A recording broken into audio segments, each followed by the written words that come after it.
Hello friends, कैसे हैं आप लोग। हाजिर हूं मैं आपके सामने एक बार फिर, आपका टीचर, आपका फ्रेंड मोहम्मद अयूबी, और एक नई वीडियो के साथ, एक नए लेक्चर के साथ, एक नए चैप्टर के साथ, रिप्रोडक्शन इन ऑर्गेनिज्म।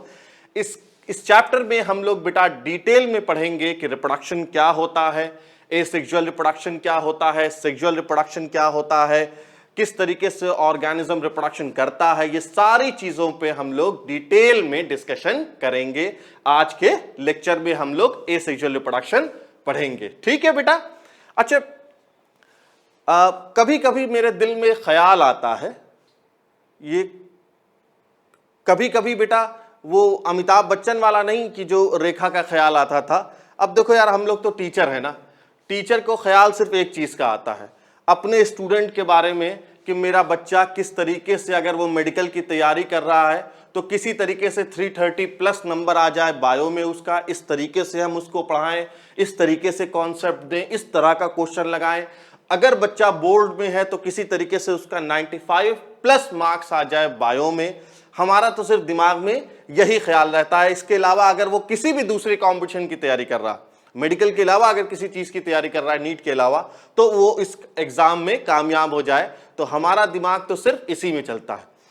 कई बार मेरे दिमाग में ये जहन में इस तरह के सवाल आते हैं कि जो भी लिविंग ऑर्गेनिज्म है, मींस बैक्टीरिया ले लीजिए, प्लांट ले लीजिए, आप एनिमल ले लीजिए और ह्यूमन बींग्स ले लीजिए। अगर आप देखिए कि ये सारे जो लिविंग ऑर्गेनिज्म हैं, इनमें कॉमन क्या है। कॉमन मतलब मैं इसके केमिकल कॉन्स्टिट्यूएंट की बात नहीं कर रहा हूं। आप कहेंगे भाई सब में मैग्नीशियम पाया था, मैं इसकी बात नहीं कर रहा हूं।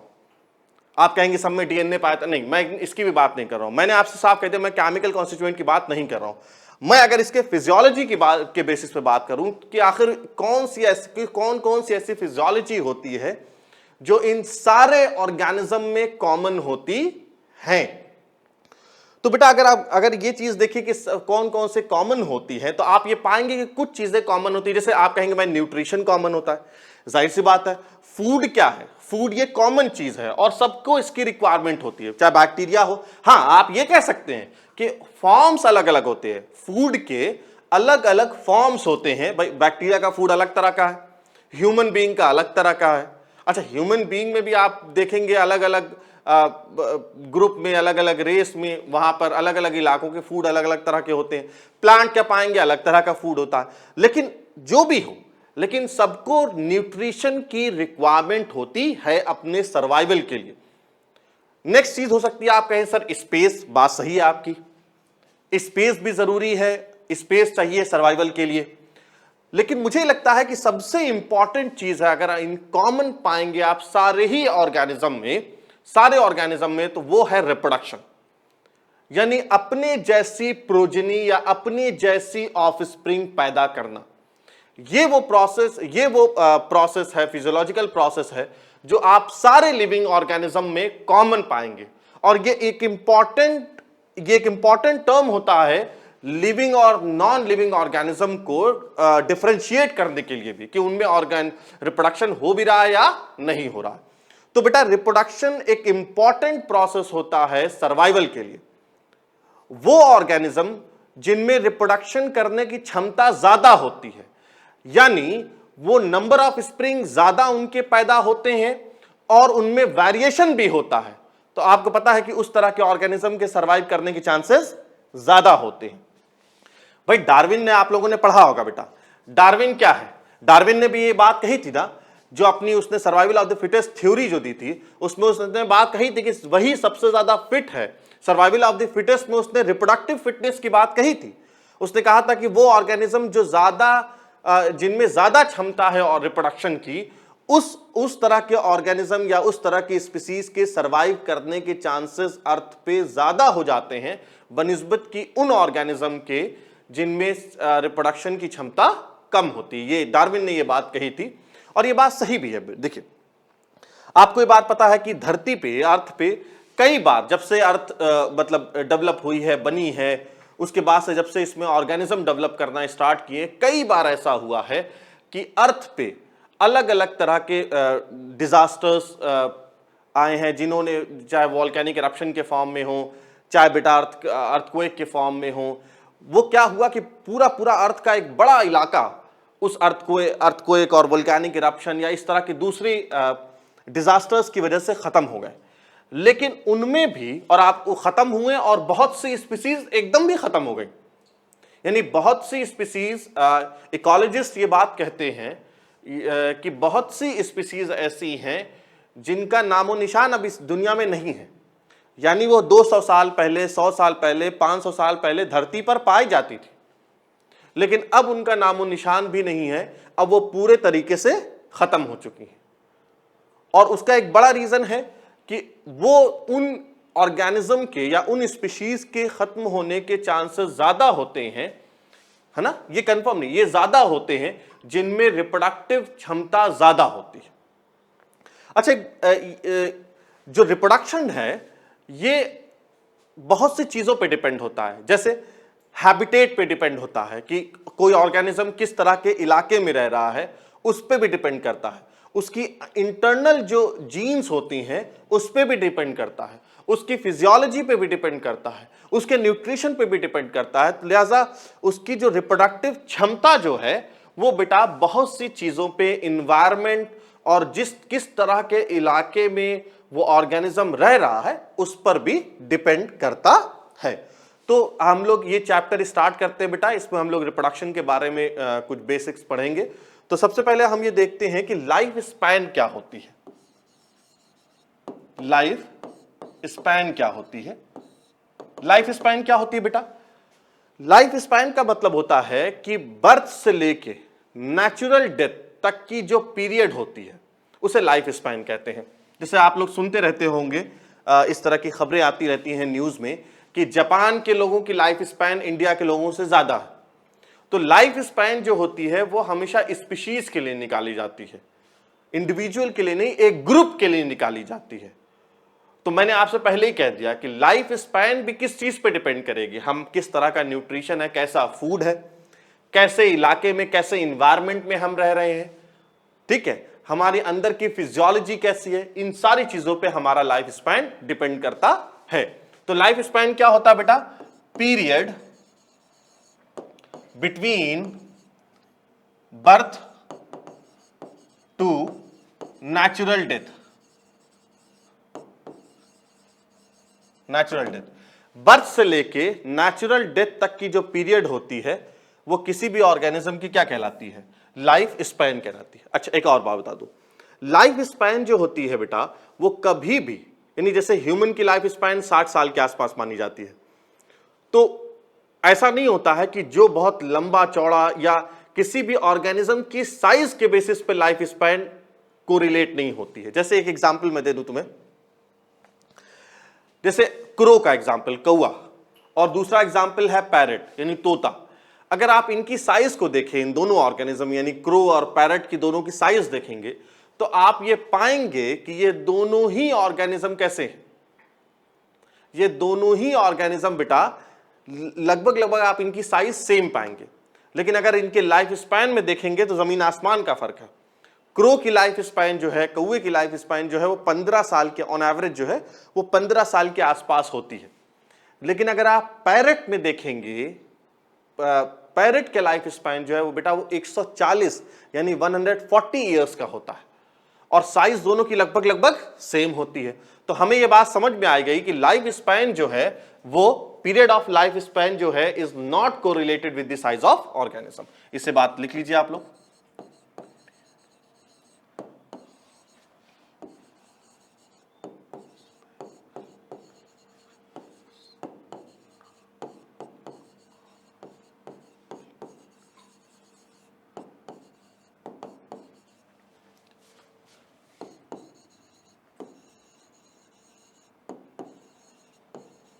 is not correlated with the size of organism. Okay, is not correlated with the size of organism. अच्छा, जो रिप्रोडक्टिव साइकिल होती है रिप्रोडक्शन में, उसमें 3 इवेंट्स होते हैं, या लाइफ स्पैन में कह लीजिए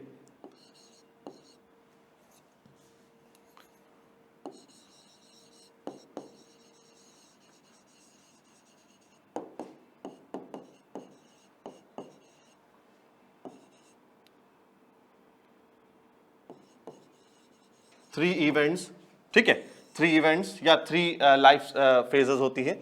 उसमें सबसे पहले है बेटा जुवेनाइल।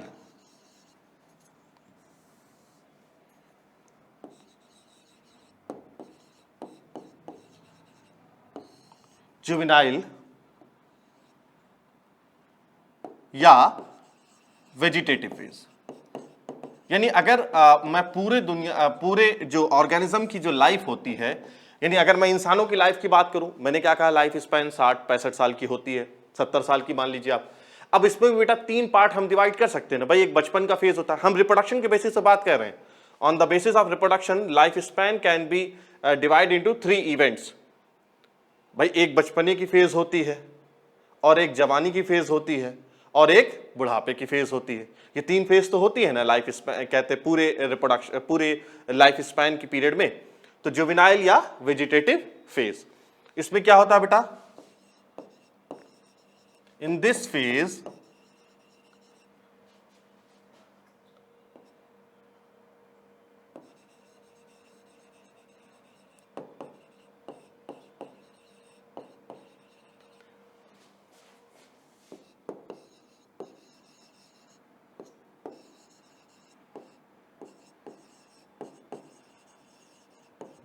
देखो, इसमें क्या होता है बेटा, पहला हमारा कौन सा है, जुवेनाइल या वेजिटेटिव फेज। इस फेज में क्या होता है, जो ऑर्गेनिज्म है अपने आप को प्रिपेयर करता है रिप्रोडक्शन के लिए। कहने का मतलब ये होता है कि जब आदमी, चाहे प्लांट हो, चाहे एनिमल हो, चाहे ह्यूमन बीइंग हो, जब वो बचपने की फेज में होता है तो उसकी पूरी बॉडी में चेंजेस होते रहते हैं। वो चेंजेस कैसे होते रहते हैं, वो चेंजेस बेटा, जैसे आपको पता है कि प्यूबर्टी की एज क्या है, 12-13 साल, यही प्यूबर्टी की एज होती है।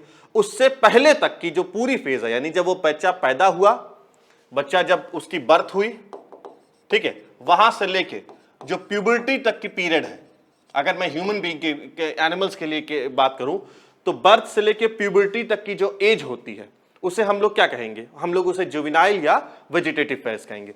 इस फेज में क्या होता है, वो रिप्रोडक्शन नहीं करता है, वो रिप्रोडक्शन नहीं करता है, बल्कि वो रिप्रोडक्शन के लिए अपने आप को तैयार करता है। इसका मतलब यह है कि रिप्रोडक्शन के लिए उस अपने वेजिटेटिव ऑर्गन्स जो हैं, जो रिप्रोडक्टिव ऑर्गन्स को डेवलप करता है। और आपको पता है कि आप लोगों ने पढ़ रखा होगा बेटा ये सारी चीजें, वैसे भी मैंने आप लोगों को sexual reproduction in flowering plant पढ़ा रखा है, और आप लोगों ने 10th क्लास में और 11th क्लास में भी पढ़ा है कि जो जुवेनाइल फेज होती है, या ह्यूमन के केस में जो बचपने की जो फेज होती है, उसमें बॉडी के अंदर चेंजेस आते रहते हैं, फीमेल में भी और मेल में भी। वो चेंजेस क्या होते हैं, वो चेंजेस इसीलिए आते रहते हैं ताकि जो ऑर्गेनिज्म है उसे तैयार किया जा सके रिप्रोडक्शन के लिए। और फिर क्या होता है, प्यूबर्टी आती है, प्यूबर्टी के बाद क्या होता है, वो अपने आप को रिप्रोडक्शन के लिए तैयार करता है।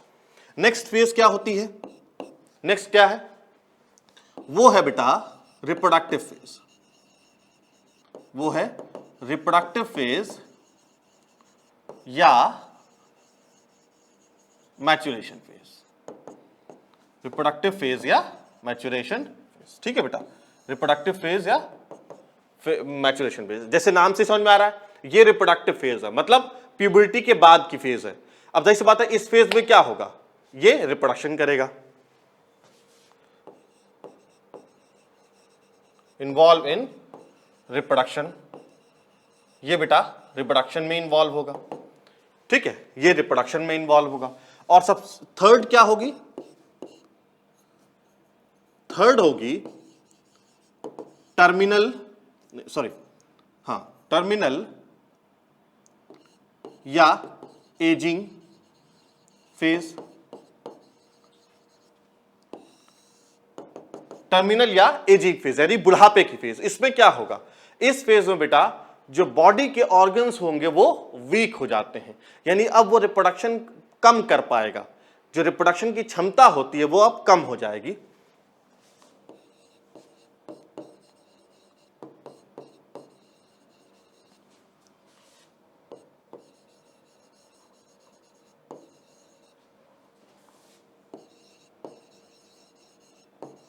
इसमें क्या होगा बेटा, जो ऑर्गन्स होते हैं बॉडी के वो कैसे हो जाएंगे, बहुत वीक हो जाएंगे, ठीक है।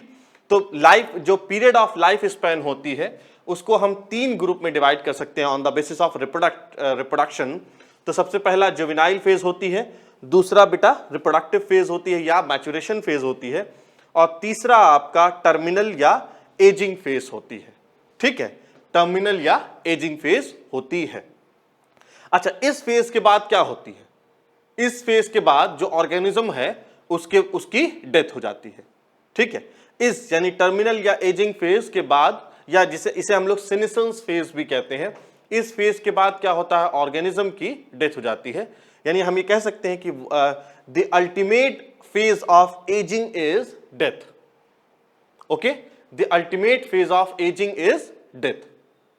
नेक्स्ट देखते हो, एक चीज और बता दूं मैं तुम्हें, आगे लिखवा दूंगा उसमें, जो एनुअल प्लांट्स होते हैं, एनुअल प्लांट मतलब जिनकी लाइफ साइकिल 1 साल की होती है, बाइनियल प्लांट्स जिनकी 2 साल की होती है, 2 सीजन में अपनी रिप्रोडक्टिव लाइफ साइकिल कंप्लीट करते हैं।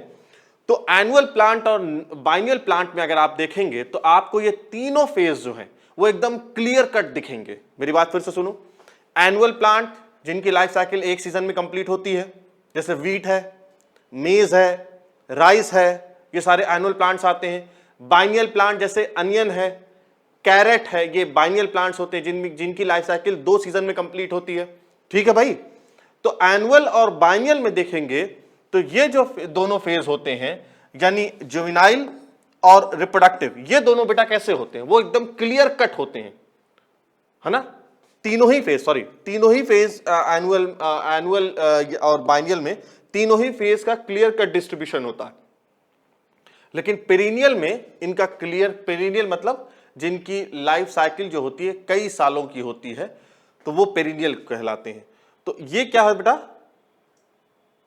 ये उनमें क्लियर कट डिस्ट्रीब्यूशन इन तीनों का इवेंट्स का नहीं होता है। आगे चले, नेक्स्ट देखते हैं।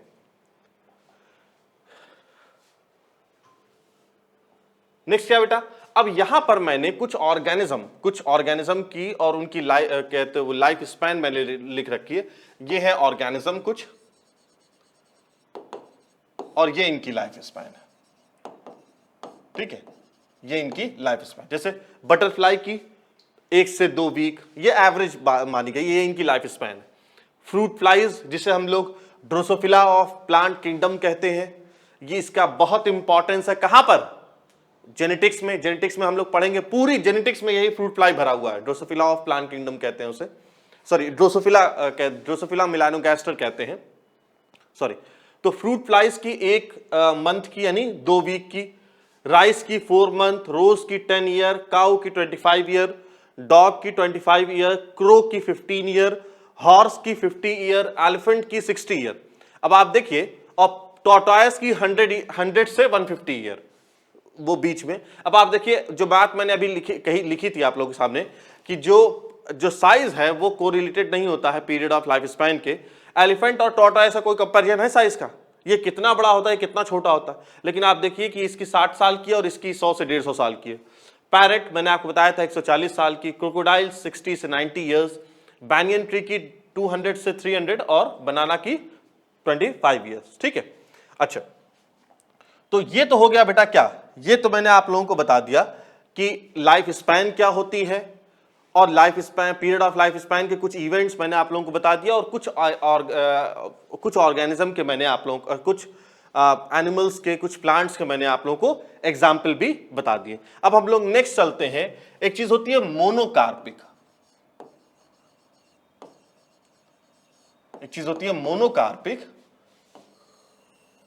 और एक चीज होती है पॉलीकार्पिक। नाम सुना है बेटा इससे पहले? नाम सुना है कभी आप लोगों ने मोनोकार्पिक और पॉलीकार्पिक का नाम सुना है? देखो, कोई बात नहीं सुना है, अब समझ में आ जाएगा। देखो, मोनो मतलब क्या होता है, कई बार बता चुका हूं। मोनो मतलब होता है सिंगल,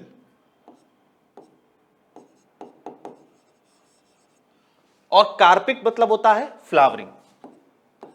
ये फ्लावरिंग मतलब होता है इसका। अब नाम से ही समझ में आ गया, यानी मोनोकार्पिक मतलब वो प्लांट्स जिनमें, क्योंकि फ्लावरिंग की बात हो रही है, प्लांट है, वो प्लांट जिनमें सिंगल बार क्या हो रहा है, फ्लावरिंग हो रही है, तो उसे हम लोग क्या कहेंगे? मोनोकार्पिक कहेंगे। ठीक है बेटा, अच्छा देखो, तो हम इसे कह सकते हैं कि मोनोकार्पिक में बेटा हम कह सकते हैं कि फ्लावरिंग एंड फ्रूटिंग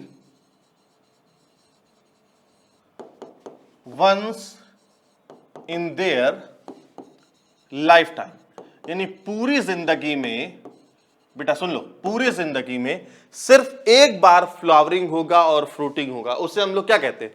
मोनोकार्पिक। जैसे एक एग्जांपल देता हूं, बैम्बू, बोलो बैम्बू होगा इसका एग्जांपल? जी बेटा, बैम्बू इसका एग्जांपल होगा। बैम्बू अपनी पूरी जिंदगी में, बैम्बू जिसे बांस कहते हैं, पूरी जिंदगी में सिर्फ एक बार फ्लावरिंग करता है, तो वो क्या होगा? मोनोकार्पिक प्लांट होगा। अच्छा ये बताओ, आम, आम क्या होता है? मोनोकार्पिक होता है, पॉलीकार्पिक होता है? बोलो। अरे भाई आम, मैं ये वीडियो शूट कर रहा हूं जुलाई के मौसम में, और जुलाई का मौसम किस चीज का होता है? मैंने तुम लोग को इससे पिछली क्लासेस में बता रखा है, आम का महीना होता है बेटा, आम का महीना होता है। तो आप बताइए आम कैसा है, मैंगो कैसा होता है? पॉलीकार्पिक होता है, मोनोकार्पिक? अरे भाई पॉलीकार्पिक होता है।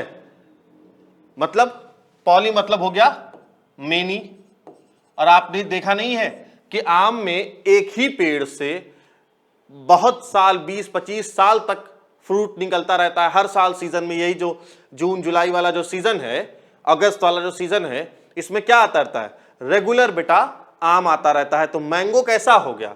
ये पॉलीकार्पिक होता है। मैंने आप लोगों को पिछली वीडियो में बताया था और आप लोगों से जरूर कहा था कि आम खाइए, क्योंकि ये आम का मौसम है। आम का मौसम सिर्फ महीने 2 महीने में ही आता है, और आम तो फलों का राजा है, इसलिए जरूर उसको खाइए। अब बेटा जो बच्चे लखनऊ या आसपास के होंगे वो मलिहाबाद का जरूर आम खाएंगे। मलिहाबाद नाम सुना आप लोगों ने? मलिहाबाद लखनऊ के से पास में 40-50 किलोमीटर पे इलाका है ये मलिहाबाद। पूरी दुनिया में ये आम के लिए मशहूर है। और बेटा मैं आपको बताऊं, आप ये पढ़ने वाली बात है, जरूर पढ़िएगा, गूगल पे सर्च करिएगा कि लगभग 700 वैरायटीज के आम जो है वो मलिहाबाद में पाए जाते हैं। तो इस लिहाज से पूरी दुनिया में मशहूर है मलिहाबाद अपने आम के लिए।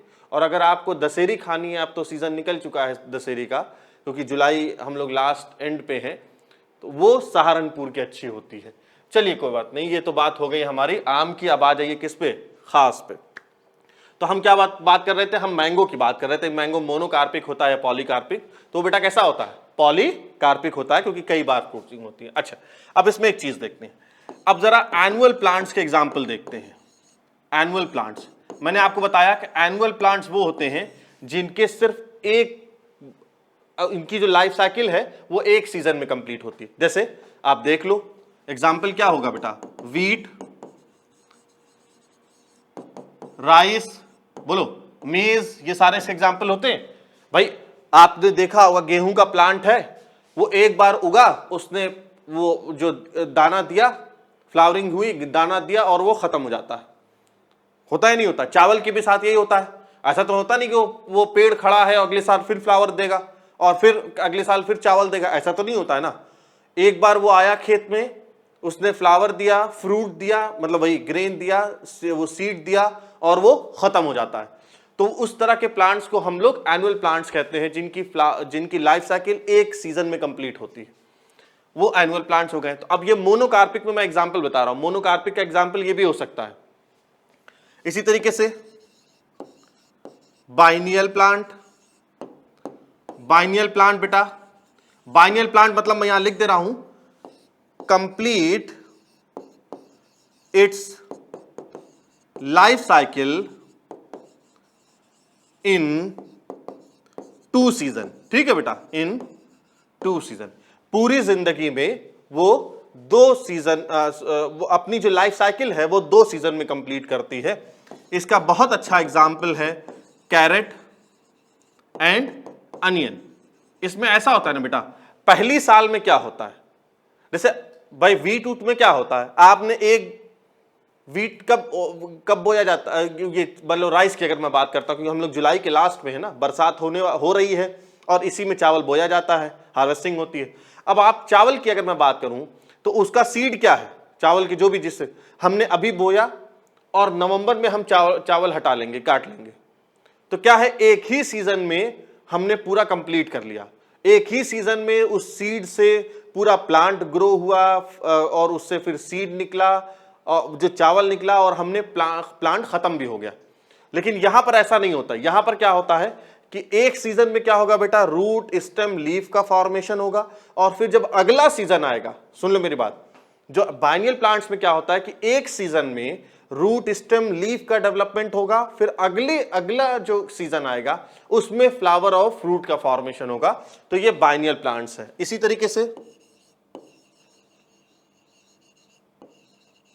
नेक्स्ट है पेरिनियल प्लांट्स। पेरिनियल प्लांट्स क्या होता है कि पूरी जिंदगी में सिर्फ एक बार फ्लावरिंग होती है, यानी complete it life cycle in whole life, एक बार में कंप्लीट होती है। जैसे इसका एग्जांपल है बैम्बू। बैम्बू, ठीक है, यानी बैम्बू में सिर्फ एक बार फ्लावरिंग आती है पूरी जिंदगी में। ठीक है बेटा, समझ में आ गया? तो ये बैम्बू का केस होता है। मोनोकार्पिक क्या होता है?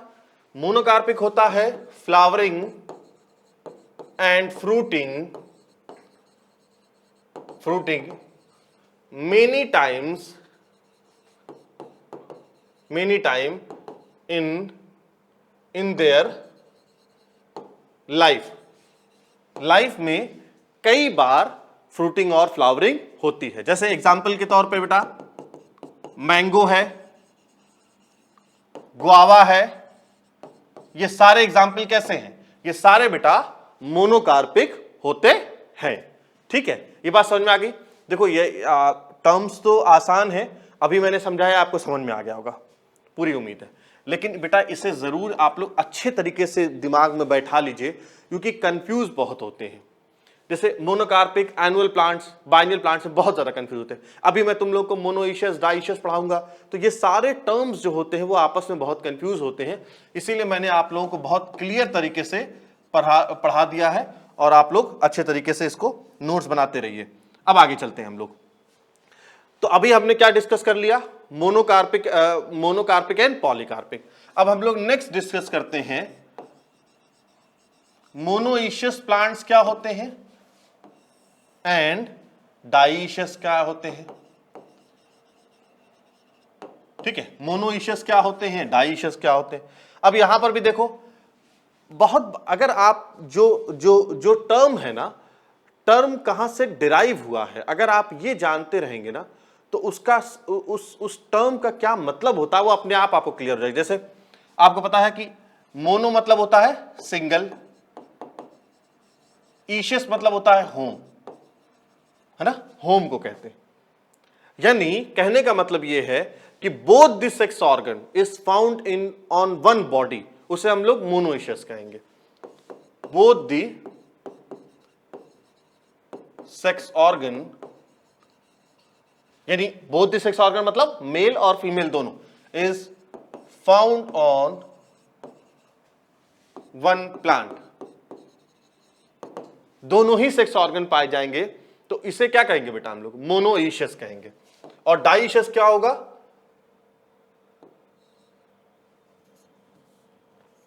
डाइशियस होगा both the sex organ is found on different body, different plant. चलो प्लांट के टर्म में अगर हम बात करें तो डिफरेंट प्लांट्स। ठीक है बेटा, देखो मैंने यहां पे कुछ बातें आप लोगों को क्लियर कर दिया था, क्योंकि आप मुझसे पूछेंगे ठीक है अगर तब ये मोनोइशियस होता है कि एक ही प्लांट पे पाया जाए, तो बाइसेक्सुअल क्या होता है? मैंने आपको क्लियर कर दिया था। बेटा कुछ टर्म्स को जरा हम लोग समझ लेते हैं, कुछ टर्म है जरा हम लोग समझ लेते हैं, मैं यहां पे दिखा दे रहा हूं। एक चीज होती है मोनोइशियस क्या होता है, एक चीज होता है तो बाइसेक्सुअल क्या होता है, फिर हर्माफ्रोडाइट क्या होता है। ठीक है, हर्माफ्रोडाइट क्या होता है, एंड होमोथैलस क्या होता है। ठीक है, इसी तरीके से डाइशियस क्या होता है, यूनिसेक्सुअल क्या होता है, एंड हेटेरोथैलस क्या होता है? ठीक है बेटा, हेटेरोथैलस क्या होता है? अभी ये टर्म्स है और ये टर्म्स इतने ज्यादा कंफ्यूज करते हैं कि हमें समझ में नहीं आता हम क्या इस्तेमाल करें, है ना? अब देखो एकदम अच्छे तरीके से समझ लो, एकदम आज अच्छे तरीके से समझ लो, ये टर्म्स आपके लिए अमर हो जाएंगे, हमेशा ही दिमाग में रहेंगे। ठीक है, तो देखो मोनोइशियस क्या होता है? जब एक ही बॉडी पे दोनों सेक्स ऑर्गन पाए जाएं तो उस तरह के प्लांट को हम लोग मोनोइशियस कहेंगे। जब आप प्लांट के कॉन्टेक्स्ट में बात करोगे, जैसे मान लो देखो ये एक प्लांट है, इस पे मेल फ्लावर है, इस पे फीमेल भी फ्लावर है ना? ये प्लांट कैसा है? इस पे मेल फ्लावर भी है और इस पे फीमेल फ्लावर भी है, तो इस तरह के प्लांट को आप क्या कहेंगे? ये मोनोइशियस होगा। लेकिन मान लीजिए अगर प्लांट ऐसा है कि उस पे एक प्लांट पे सिर्फ मेल फ्लावर हो, है ना, और एक प्लांट पे सिर्फ फीमेल फ्लावर हो, तो ये क्या होगा बेटा? ये डाइशियस हो जाएगा। ठीक है, अब देखो बाइसेक्सुअल क्या होता है? बाइसेक्सुअल मतलब होता है जब बाइसेक्सुअल स्पेशली, देखो बाइसेक्सुअल, वैसे बाइसेक्सुअल हम एनिमल के कॉन्टेक्स्ट में भी बोल देते हैं, लेकिन बाइसेक्सुअल स्पेशली फ्लावर के लिए बोला जाता है कि जब एक ही फ्लावर में दोनों सेक्स ऑर्गन हो, यानी ऐसी कंडीशन हो, ऐसी इस पे मेल भी हो, इस पे फीमेल भी हो, तो इस तरह के फ्लावर को आप क्या कहेंगे? ये तब बेटा बाइसेक्सुअल फ्लावर होता है। और यूनिसेक्सुअल फ्लावर जैसे ये है, या उस पे मेल फ्लावर हो या फीमेल फ्लावर हो, फ्लावर जो है पे सिर्फ एक ही सेक्स ऑर्गन हो, तो वो क्या होगा? यूनिसेक्सुअल होगा। अच्छा नेक्स्ट, हर्माफ्रोडाइट क्या है? देखो जब हम एनिमल के केस में बात करते हैं तो बाइसेक्सुअल को हम लोग हर्माफ्रोडाइट कहते हैं। यानी जैसे अर्थवर्म के केस में देख लो, अगर एक ही बॉडी पे दोनों सेक्स ऑर्गन पाए जाएं तब उसे हम लोग हर्माफ्रोडाइट कहते हैं, जब हम लोग एनिमल के कॉन्टेक्स्ट में बात करते हैं। देखो बोलने के लिए आप लोग पाएंगे कि बहुत से लोग ऐसे हैं जो अर्थवर्म को बाइसेक्सुअल भी कह देते हैं। ठीक है, कह सकते हैं, लेकिन एक कोई टर्म अगर है तो उसके सही मतलब भी तो होता है कि क्या उस टर्म का मतलब है और कहां अप्लाई किया जाएगा। तो वही मैं आपको बता रहा हूं कि हर्माफ्रोडाइट एनिमल्स के कॉन्टेक्स्ट में इस्तेमाल करते हैं जब दोनों सेक्स ऑर्गन होता है।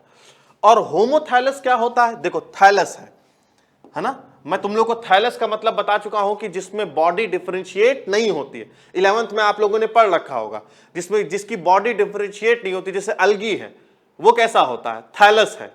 ब्रायोफाइट का कुछ ग्रुप कैसा होता है? थैलस है। तो होमोथैलस मतलब ऐसा थैलस, ऐसी बॉडी जिसपे दोनों सेक्स ऑर्गन पाए जाए, वो क्या होंगे? होमोथैलस होंगे। और हेटेरोथैलस का मतलब, यानी आप ये कह सकते हैं कि मोनोइशियस और होमोथैलस का मतलब एकदम सेम होता है, बस फर्क ये होता है कि जब हम लोग हायर प्लांट्स की बात करते हैं, ठीक है, हायर प्लांट्स की बात करते हैं तो वहां पर हम लोग मोनोइशियस लफ्ज इस्तेमाल करते हैं, और जब लोअर प्लांट्स की बात करते हैं तो हम लोग वहां पर होमोथैलस की बात करते हैं। बोल भाई समझ में आया? होमोथैलस मतलब both the sex organ is present on the same body, एक ही बॉडी पे दोनों सेक्स ऑर्गन प्रेजेंट हो तो उसे होमोथैलस कहेंगे। हेटेरोथैलस मतलब अलग अलग बॉडी पे। याद करो तुम लोगों ने 11th में पढ़ा होगा मार्केंसिया। बोल भाई, ब्रायोफाइटा में नहीं पढ़ा था? वो कैसा था? वो हेटेरोथैलस था। और रिक्सिया पढ़ा था तो वो कैसा था? होमोथैलस था। बोलो समझ में आया? बोलो बेटा, बोलो मेरे लाल, समझ में आया ये? अच्छा, अब फिलहाल टॉपिक में हम लोग पहुंचते हैं। ये मैंने समझाने के लिए आपको समझाया ये सारे वर्ड्स का आपस में क्या फर्क होता है, और बहुत इंपॉर्टेंट है। देखो बहुत कंफ्यूजन होता है, हम लोग जब तुम लोग की उम्र के थे तो बहुत ही कंफ्यूज रहते थे इस सब टॉपिक्स में, लेकिन बाद में कुछ टीचर्स ऐसे मिले जो चीजें क्लियर की। अब तो आपके लिए बहुत आसान है, जिस युग में आप अभी हैं, जिस एज में भी आप लोग हैं, उसमें तो आसान है कि नेट पे आपने कहते लिखा और सीधे आ गया। लेकिन उस वक्त जिस उम्र में आप लोग अभी हैं उस वक्त हमें नहीं क्लियर था। बाद में हमारे टीचर्स ने, बहुत अच्छे टीचर्स मिले जिन्होंने काफ़ी अच्छी रहनुमाई की, उन्होंने हमें क्लियर किया कि इन सारे वर्ड्स का आपस में क्या फ़र्क होता है। चलो, तो मोनोइशियस मतलब both the sex organ is found on one plant. जैसे अगर एंजियोस्पर्म का एग्जाम्पल मैं दूं, एंजियोस्पर्म के केस में याद करो, पढ़ा चुका हूं तुम लोग को। एग्जाम्पल है मेज है, बहुत इंपॉर्टेंट है, कोकोनट है, स्वीट पोटैटो है, ये सब इसके एग्जाम्पल है। ठीक है बेटा। इसी तरीके से अगर मैं डाइशियस की बात करूं, याद करो तुम लोग, पपाया या डेट पाम, ये सब इसके एग्जाम्पल हैं। अच्छा आगे आए, जिम्नोस्पर्म में देखते हैं। सब एक एक बात बेटा जो मैं लिख रहा हूं या मेरे मुंह से निकल रही है, अगर मैं नहीं भी लिख रहा हूं, वो सारी चीजें इंपॉर्टेंट है। जिम्नोस्पर्म में एग्जाम्पल है पाइनस, पढ़ा होगा तुम लोगों ने। इसी तरीके से यहां पर एग्जाम्पल है साइकस, ये भी जिम्नोस्पर्म होता है। ठीक है, समझ में आ गया।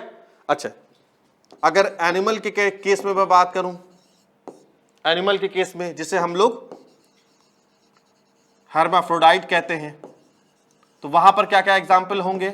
बहुत मशहूर एग्जाम्पल है, कई बार पूछा है, अर्थवॉर्म है,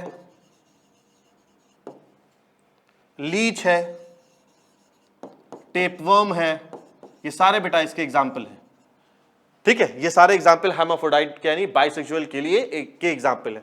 इसी तरीके से अगर एनिमल का एग्जाम्पल मैं यहां बात करूं तो कॉकरोच है, ये कैसा होता है? डाइशियस है या यूनिसेक्सुअल कह लीजिए आप इसे। तो ये बेटा कुछ एग्जाम्पल है मोनोइशियस और डाइशियस। मेरा मेन मकसद था ये टॉपिक पढ़ाने का, ताकि आपको जो अभी मैं homothallus, hermaphrodite, bisexual, monoecious, dioecious, unisexual, heterothallic का क्या डिफरेंस होता है वो क्लियर कर देना, और मुझे उम्मीद है आप लोगों को ये क्लियर भी हो गया होगा। अब आगे हम लोग चलते हैं। ठीक है बेटा, अब आगे चलते हैं। अब आगे क्या है? आगे अब हम लोग देखते हैं कि रिप्रोडक्शन क्या होता है। अब हम लोग मेन टॉपिक पे आते हैं। अभी तक तो हम लोग क्या कर रहे थे? टॉपिक की भूमिका बना रहे थे। क्या कर रहे थे? भूमिका बना रहे थे, बेसिक पढ़ रहे थे। रिप्रोडक्शन क्या होता है?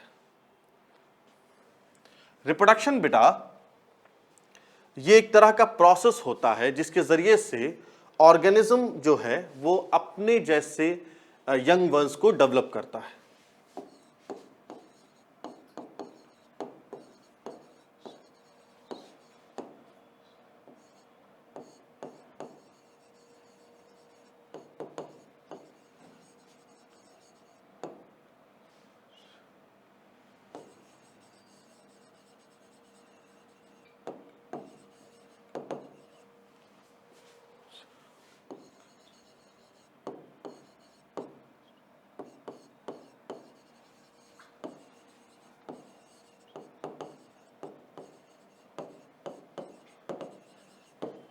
ये क्या है? ये रिप्रोडक्शन क्या होता है बेटा? ये एक तरह का प्रोसेस होता है जिसके जरिए से कोई भी ऑर्गेनिज्म अपने जैसा यंग वंस डेवलप होता है। ये समझ में आ गया? अरे भाई क्या कभी अपने जैसा का मतलब क्यों? कभी ऐसा देखा है कि इंसान, कभी ऐसा हुआ है क्या इंसान का कोई बच्चा कोई वो कुत्ता डेवलप पैदा हो जाए? ये कभी देखा है? या हाथी से कोई शेर पैदा हो जाए, या शेर का कोई बच्चा हाथी हो जाए, ये देखा है क्या कभी? या आम के पेड़ पे कभी देखा है सेब डेवलप हो जाए, या सेब के पेड़ पे कभी कहते हैं लीची डेवलप हो जाए, ये देखा है क्या? ये नहीं होता है। ठीक है, मैं जेनेटिक्स में पढ़ाऊंगा क्यों नहीं होता है। क्यों? क्योंकि यही रिप्रोडक्शन का मतलब होता है कि अपने जैसे ऑफस्प्रिंग का डेवलप होना, इसे ही बेटा हम लोग रिप्रोडक्शन कहते हैं। अच्छा, significance, what is the significance of reproduction? Significance of reproduction, reproduction का मकसद क्या है? तो सबसे इंपॉर्टेंट चीज होती है, सबसे इंपॉर्टेंट चीज कंटिन्यूटी ऑफ स्पीसीज। सबसे इंपॉर्टेंट चीज क्या बेटा? अपने नंबर को बढ़ाते रहना, ताकि हम कभी भी धरती से खत्म ना हो सके। Continuity of species. देखो कोई भी इंसान कभी भी ये नहीं चाहता है कि उसका नाम जो है ना, उसका नाम धरती से खत्म हो, और उसके लिए वो क्या करेगा? रिप्रोडक्शन करेगा। अब जिसके अंदर जितनी ज्यादा क्षमता होगी ना, उसके सर्वाइवल के उतने ज्यादा चांसेस होंगे। तो मेन सिग्निफिकेंस या पर्पस ऑफ रिप्रोडक्शन, या पर्पस कह लीजिए आप लोग, what is the purpose of reproduction? तो कंटिन्यूटी ऑफ स्पीसीज। नेक्स्ट क्या है? वेरिएशन डेवलप होना। ओके,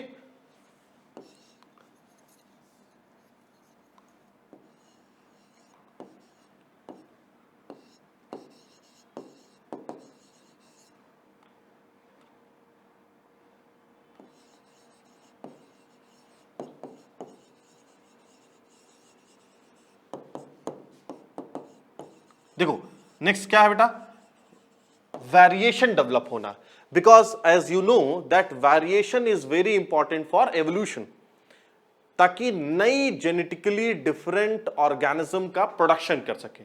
यह भी एक इंपॉर्टेंट पर्पस होता है रिप्रोडक्शन का। तीसरा, to maintain the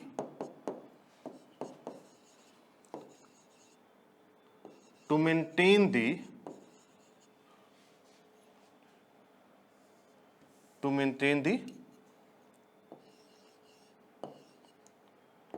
maintain the population।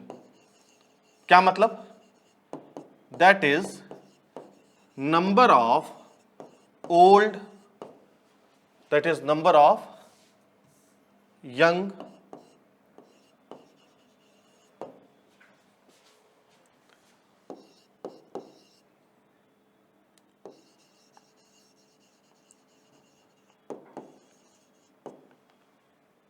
देखो थर्ड पॉइंट जो है ये बहुत इंपॉर्टेंट है, बहुत ज्यादा इंपॉर्टेंट है।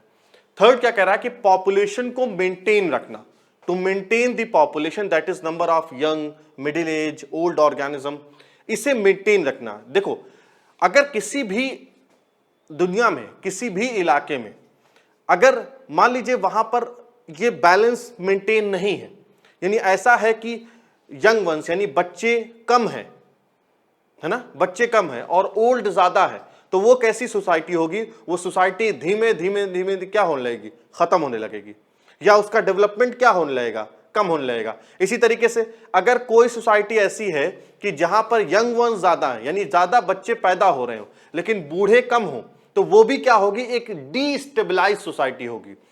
कोई भी सोसाइटी, अगर मैं सिर्फ और सिर्फ ह्यूमन के लिए बात करूं, सिर्फ ह्यूमन के लिए बात करता हूं, वैसे ये बात सबके लिए सही है, सारे लिविंग ऑर्गेनिज्म के लिए सही है, लेकिन मैं ह्यूमन को समझाने के लिए बताता हूं कि अगर बेटा कोई भी सोसाइटी ऐसी होगी जो डीस्टेबलाइज होगी, यानी जिनमें पॉपुलेशन मेंटेन नहीं होगी, वो कभी भी सर्वाइव नहीं कर सकती है, कभी भी डेवलप नहीं कर सकती। मैं एक एग्जांपल तुम्हें देता हूं। अभी 2017 में 17-18 में आई थिंक चाइना ने एक कानून अपने यहां चेंज किया है, उनके क्या लगभग, और उन्होंने ये कानून 2017 में शायद चेंज किया है, और ये कानून चाइना ने 37 या 38 साल के बाद, यानी लगभग 1979 या 80s के दौर में चाइना ने एक कानून बनाया था। और चाइना का कानून क्या था कि हम दो हमारे एक, यानी वहां सिर्फ एक बच्चा पैदा होता था, अगर दूसरा हो जाए तो उस पर बहुत तरह की पाबंदी होती थी, रिस्ट्रिक्शंस होती थी। अच्छा, उसकी वजह से क्या हुआ, उसकी वजह से ये क्या हुआ बेटा कि उनके यहां जो पॉपुलेशन का जो मेंटेनेंस था, यानी नए बच्चे कम होने लगे भाई, क्योंकि वहां पे रिस्ट्रिक्शन थी, लिहाजा नए बच्चे कम पैदा होने लगे। लेकिन क्या हुआ, जो बूढ़े लोग ज्यादा होने लगे। और आपको पता है कि किसी भी कंट्री या किसी भी सोसाइटी का जो डेवलपमेंट होता है वो कैसे होता है, यंग ब्रेन से होता है। जहां पर यंग ब्रेन्स होता है वहां पर डेवलपमेंट ज्यादा होता है। और उस चाइना को डर लगने लगा था इंडिया से, क्योंकि हमारे यहां आपको पता है कि हमारी जो पॉपुलेशन है उसका 60% क्या है, यंग ब्रेन्स है। इंडिया में 60% पॉपुलेशन यंग ब्रेन्स है। तो चाइना को यह डर लगने लगा था कि ऐसा ना हो कि 8, 10, 15 सालों के बाद इंडिया जो है वो चाइना से बहुत आगे चला जाए। इसीलिए चाइना ने, आपको पता होगा कि कानून चेंज किया 2017 में आई थिंक, और अब वो ये किया है कि उनके क्या 2 बच्चे पैदा हो सकते हैं, ताकि वो पॉपुलेशन का जो डिसबैलेंस है उसे किसी तरीके से मेंटेन कर सके। ठीक है, इसी तरीके से बहुत से ऐसे कंट्री हैं जहां पे जो ग्रोथ रेट है, जैसे ऑस्ट्रिया है, वहां निगेटिव है, वहां पे निगेटिव है। वहां पर यह है कि अगर आपके जितने ज्यादा बच्चे होंगे उतनी ज्यादा आपको सुविधा दी जाएगी। हमारे यहां तो उल्टा है, हमारे यहां तो किसी के भी 5-6 बच्चे होते हैं, लेकिन उन यूरोपियन कंट्रीज में ये मामला नहीं है। वहां का मामला क्या है कि वहां पे किसी के 1 होते हैं, बहुत 2 होते हैं, और ज्यादातर के तो होते ही नहीं है बच्चे। तो उसकी वजह से क्या हुआ, उनके पूरा जो वो यूरोप के वो कंट्री जो इस सदी, जो अभी लास्ट सदी जो गई है, उसके शुरू में जो दुनिया के पावरफुल कंट्रीज थे, आज उनका क्या हाल हो गया है, दुनिया में कोई जानता नहीं है उन्हें। उसका रीजन क्या हुआ, उनकी क्या पॉपुलेशन को मेंटेन नहीं रखा गया। जिसकी वजह से आज ये हाल है कि उन ज्यादातर कंट्रीज की ये हाल है कि वो टैक्स फ्री करती हैं। अगर बच्चे ज्यादा होते हैं किसी के तो टैक्स फ्री हो जाता है या उनको अलग अलग तरह की सुविधाएं दी जाती हैं। ठीक है बेटा, तो ये पॉइंट बहुत ज्यादा इंपॉर्टेंट है। आगे चलते हैं हम लोग। अब हम लोग नेक्स्ट देखते हैं। देखिए रिप्रोडक्शन दो तरीके से हो सकता है, एक एसेक्सुअल रिप्रोडक्शन होता है, एक सेक्सुअल रिप्रोडक्शन होता है। ठीक है, तो एक एसेक्सुअल रिप्रोडक्शन होता है और एक बेटा आपका सेक्सुअल रिप्रोडक्शन होता है। तो एसेक्सुअल रिप्रोडक्शन पहला पॉइंट या जल्दी जल्दी लिख लीजिए, मेनली फाउंड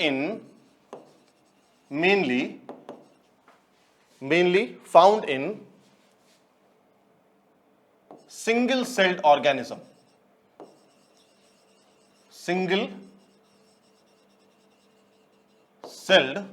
मेनली फाउंड, ज्यादातर ये सिंगल सेल्ड ऑर्गेनिज्म में होता है। ठीक है, अच्छा इन मोनेरा, लेकिन अगर मोनेरा और प्रोटिस्टा में बात की जाए, cell division is the mode of reproduction. वहां पर जो सेल डिवाइड करती है, एक सेल से दो सेल बनती है, वहां पे वो रिप्रोडक्शन का तरीका होता है इनमें, मोनेरा में और प्रोटिस्टा केस में, ऑफ रिप्रोडक्शन। ओके स्टूडेंट्स, अच्छा एसेक्सुअल रिप्रोडक्शन में होता क्या है? एसेक्सुअल रिप्रोडक्शन में सिर्फ सिंगल पेरेंट्स इन्वॉल्व होता है। ठीक है, एसेक्सुअल रिप्रोडक्शन में सिंगल पेरेंट्स इन्वॉल्व होता है। In asexual reproduction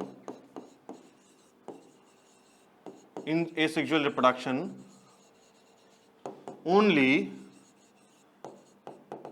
single parent is involve. Okay, सिर्फ सिंगल पेरेंट इन्वॉल्व होता है रिप्रोडक्शन में। जैसे अगर सेक्सुअल में आ जाइए तो वहां पर दो तरह के होते हैं, एक मेल होता है, एक फीमेल होता है, लेकिन यहां पर ऐसा नहीं होता है, सिर्फ एक ही पेरेंट जो है वो रिप्रोडक्शन कर सकता है। नेक्स्ट, एसेक्सुअल रिप्रोडक्शन में बेटा no meiosis and no syngamy, ना मियोसिस होती है ना सिंगैमी, आपको पता है फर्टिलाइजेशन को कहते हैं, ना फर्टिलाइजेशन होता है। ठीक है बेटा, नेक्स्ट नो, जाहिर सी बात है ना, जब मियोसिस होगी ही नहीं, आपको ये बात पता है, 11th में आप लोगों ने पढ़ रखा है, याद करो, तुम लोग पढ़ा था मियोसिस, पढ़ा था तुम लोगों ने, उसमें मियोसिस फर्स्ट पढ़ा था, बोलो मियोसिस में आप लोगों ने बेटा, मियोसिस में आप लोगों ने मियोसिस फर्स्ट पढ़ा था, मियोसिस फर्स्ट में आप लोगों ने प्रोफेज 1 पढ़ा था, बोलो पढ़ा था ना। प्रोफेज 1 में आप लोगों ने leptotene, zygotene, pachytene, diplotene, diakinesis पढ़ा था, बोल भाई पढ़ा था, पढ़ा होगा बेटा। तो तुम लोगों ने ये पढ़ा था कि ये मियोसिस में होता है, ये leptotene, zygotene, pachytene, diplotene, diakinesis. ठीक है, इसको याद कैसे करोगे? एक तरीका बता दे रहा हूं, देख लो, कभी नहीं भूलेगा। लहराती जुल्फों पे दिल दीवाना, ठीक है, एकदम उसके आज के बाद कभी भूलेगा नहीं कि लहराती जुल्फों पे दिल दीवाना, ये तरीका याद रख लो, ये सीक्वेंस याद रख लो, मेडिकल में पूछा भी जाता है ये सब सीक्वेंस, छोड़ो। ठीक है, तो आप लोगों ने पढ़ा बेटा कि ये है प्रोफेज 1 जो है, इसमें मियोसिस होती है और इसी की वजह से नया कॉम्बिनेशन बनता है जिसे हम लोग क्या कहते हैं, रिकॉम्बिनेशन। और बेटा उसी रिकॉम्बिनेशन की वजह से सेक्सुअल रिप्रोडक्शन में क्या होता है, वेरिएशन डेवलप होता है, और वेरिएशन होगा तो जाहिर सी बात है जेनेटिकली डिफरेंट स्पीसीज का फॉर्मेशन होगा। अरे भाई, क्या हम अपने माँ बाप के सिमिलर होते हैं, जैसा वो दिखते हैं, क्या हम भी वैसे ही दिखते हैं? क्या हमारे 3-4 भाई बहन अगर हैं तो क्या हम लोग एक तरह के होते हैं? नहीं, सब लोग अलग अलग तरह के होते हैं। वो किसकी वजह से होता है? वो इसी लहराती जुल्फों पे दिल दीवाने की वजह से होता है। ठीक है, तो नो मियोसिस, नो सिंगैमी, इसलिए नो वेरिएशन, कोई किसी भी तरह का वेरिएशन नहीं होगा। ठीक है, अच्छा लास्ट पॉइंट, ये एसेक्सुअल रिप्रोडक्शन में जो ऑर्गेनिज्म, जो ऑफस्प्रिंग या जो प्रोजेनी का डेवलपमेंट होगा वो मॉर्फोलॉजिकली एंड जेनेटिकली सेम होते हैं, यानी दिखने में भी सेम होंगे। यानी जैसे बैक्टीरिया के केस में बात करूं, बैक्टीरिया के जितने भी बच्चे होते हैं वो सारे एक दूसरे के सेम होते हैं, मॉर्फोलॉजिकली और जेनेटिकली दोनों सेम होते हैं।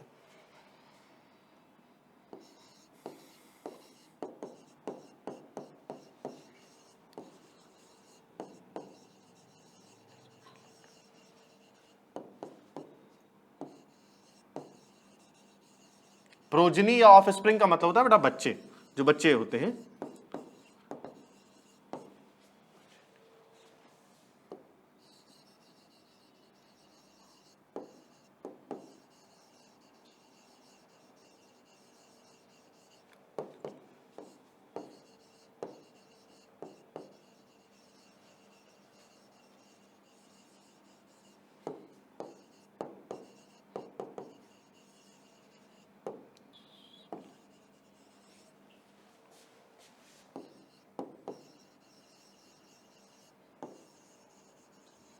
देखो, तो एसेक्सुअल रिप्रोडक्शन में क्या होता है, जो ऑर्गेनिज्म जब डेवलप होता है बेटा, वो कैसा होता है, ये बहुत इंपॉर्टेंट चीज लिख रहा हूं, मेडिकल में कई बार पूछा गया है। जेनेटिकली और मॉर्फोलॉजिकली सेम होता है, इसीलिए हम उन्हें क्या कहते हैं, क्लोन कहते हैं, क्लोन कहते हैं। ठीक है, तो अब सेक्सुअल रिप्रोडक्शन में क्या होता है, सेक्सुअल रिप्रोडक्शन में दो पेरेंट्स इन्वॉल्व होते हैं। सेक्सुअल रिप्रोडक्शन में मियोसिस भी होती है, सिंगेमी होती है, इसीलिए वेरिएशन होता। लेकिन और सेक्सुअल रिप्रोडक्शन में क्या होता है, जो ऑफस्प्रिंग है यानी जो प्रोजेनी का फॉर्मेशन होता है, वो सारे कैसे होते हैं, जेनेटिकली डिसिमिलर होते हैं, यानी अलग अलग तरीके के होते हैं। ठीक है बेटा, चलिए अब हम लोग आगे चलते हैं। अब नेक्स्ट पे देखते हैं हम लोग। अब हम लोग पढ़ते हैं, नेक्स्ट टॉपिक है टाइप ऑफ एसेक्सुअल रिप्रोडक्शन।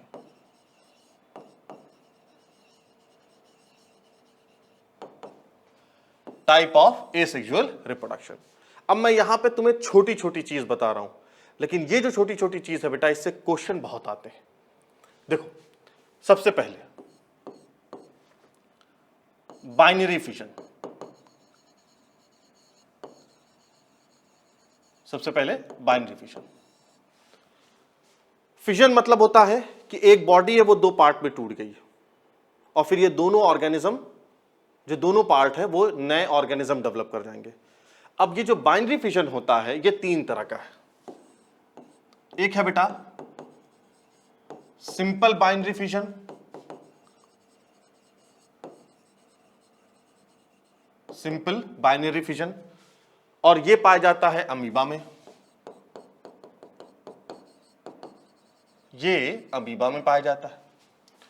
दूसरा है, अच्छा हाँ, दूसरा है longitudinal binary fission, longitudinal binary fission, और ये बेटा पाया जाता है यूग्लिना में।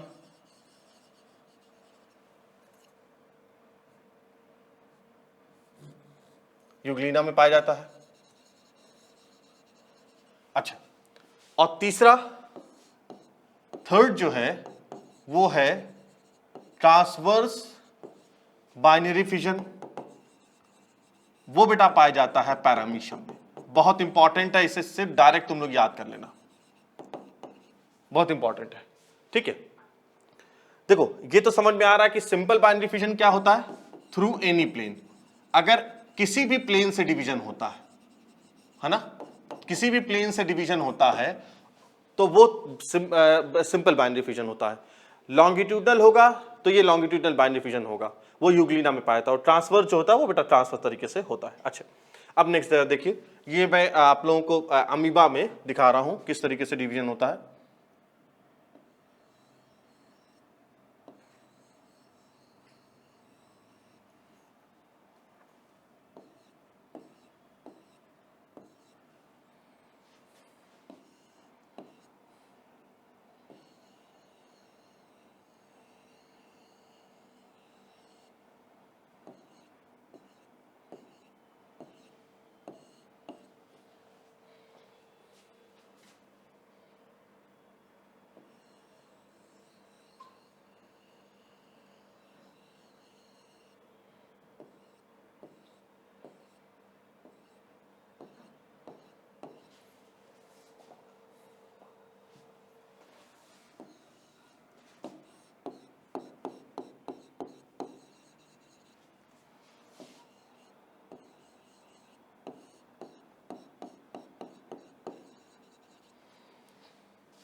देखो ये बेटा मैंने अमीबा का एक स्ट्रक्चर पूरा दिखाया है, बाइनरी फिशन इन अमीबा। ये पूरा जो डायग्राम है वो मैंने अमीबा के लिए बनाया है, ठीक है।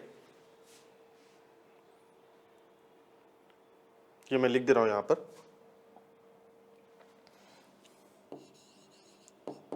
बाइनरी फिशन इन अमीबा, ठीक है। ये पूरा अमीबा के केस के लिए है, ठीक है। अच्छा नेक्स्ट देखिए आप लोग, ये तो अमीबा के केस पे है। अच्छा नेक्स्ट देखिए बेटा, अगर आप एक चीज देखिए, अनफेवरेबल कंडीशन में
देखो, जब अनफेवरेबल कंडीशन में क्या होता है कि अमीबा क्या करता है बेटा, अपना सीडोपोडिया लॉस करेगा और अपने ऊपर एक हार्ड कवरिंग कर लेता है, सिस्ट की एक हार्ड कवरिंग कर लेता है जो कि 3 लेयर्ड होती है। इंपॉर्टेंट चीज है, याद रखिएगा आप लोग,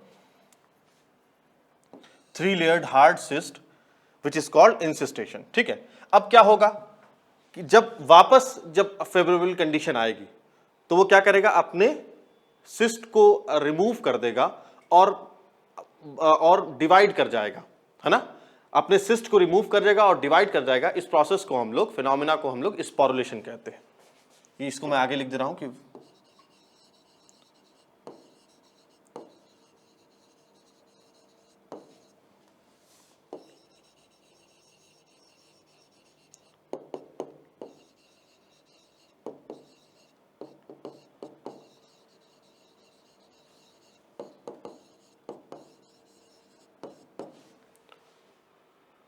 ठीक है, under favorable condition amoeba loses its pseudopodia and covered by 3 layered hard cyst which is called incystation. When favorable condition arises it remove its cyst, ठीक है, अपनी cyst को remove करता हूं। बेटा मैं ये बात आगे लिख दे रहा हूं यहां पर ऊपर की तरफ, यहां नहीं रब कर रहा हूं, मैं ऊपर की तरफ लिख दे रहा हूं। सुन लीजिए आप लोग, मैं ये इसके आगे की बात आगे ऊपर लिख दे रहा हूं। It remove it's cyst and divide into many amoeba and divides into many amoeba. This phenomena is called sporulation, ठीक है बेटा। इस फिनोमिना को, इस प्रोसेस को हम लोग क्या कहते हैं, स्पोरुलेशन कहते हैं। समझ में आ गया इस फिनोमिना को। ये बेटा यहां इट रिमूव इट्स सिस्ट के बाद मैंने यहां पे लिखा है, ठीक है। तो ये पहला तरीका हो गया, टाइप ऑफ, हम लोग टाइप ऑफ एसेक्सुअल रिप्रोडक्शन में पहला तरीका बाइनरी फिशन। अब हम लोग नेक्स्ट देखते हैं। नेक्स्ट है बेटा बडिंग, नेक्स्ट है बडिंग। और बडिंग में 2 एग्जाम्पल याद रखना तुम लोग जरूर से, ईस्ट का और दूसरा हाइड्रा का, ठीक है। 2 एग्जाम्पल जरूर याद रखना, एक ईस्ट और एक हाइड्रा का। बडिंग क्या होता है, उसमें बर्ड्स अराइज होती हैं, जैसे देखो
ठीक है, अब क्या होगा, ये एक अलग ऑर्गेनिज्म बन जाएगा और ये एक अलग ऑर्गेनिज्म बन जाएगा। तो क्या होता है, इसमें बर्ड्स का फॉर्मेशन होता है जिसकी वजह से ये चीज होती है।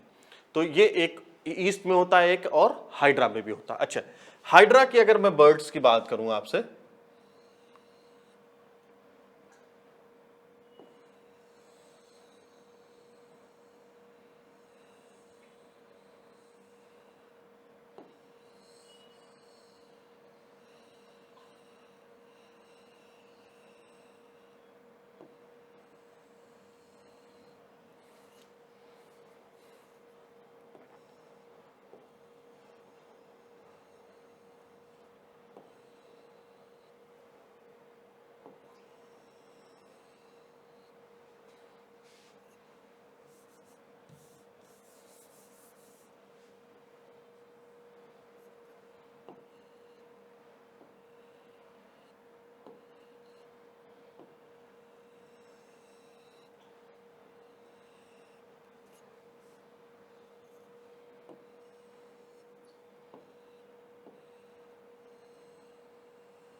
देखो बेटा, ये क्या है, ये डायग्राम मैंने बना रखा है, ये मैंने बर्ड्स शो की हैं, ये हाइड्रा के केस में।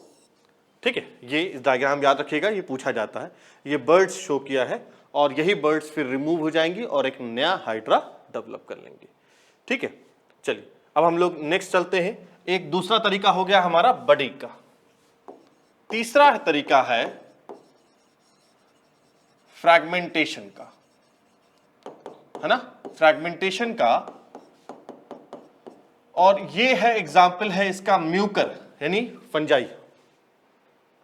11th में पढ़ा होगा आप लोगों ने म्यूकर, या प्रोटोनिमा ऑफ मॉस। ठीक है बेटा, ये दो इसके एग्जाम्पल है। अच्छा, नेक्स्ट देखते हैं हम लोग, नेक्स्ट देखते हैं। तो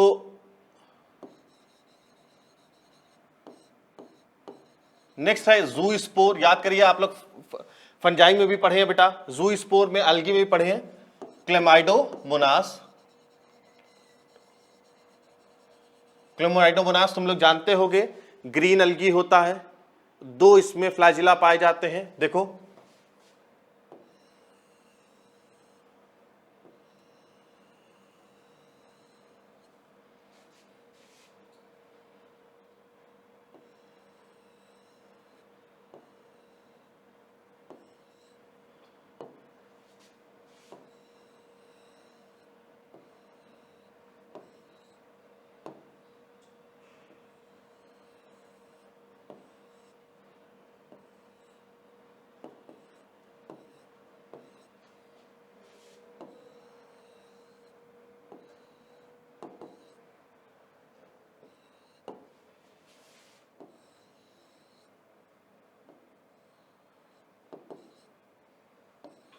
ठीक है, तो ये मैंने क्या दिखाया है, ये मैंने क्लेमाइडोमोनास दिखाया है, और उसमें ज़ूस्पोर्स का फॉर्मेशन होता है और उसके जरिए से नई बॉडीज का बेटा फॉर्मेशन होता है। नेक्स्ट है कोनिडिया।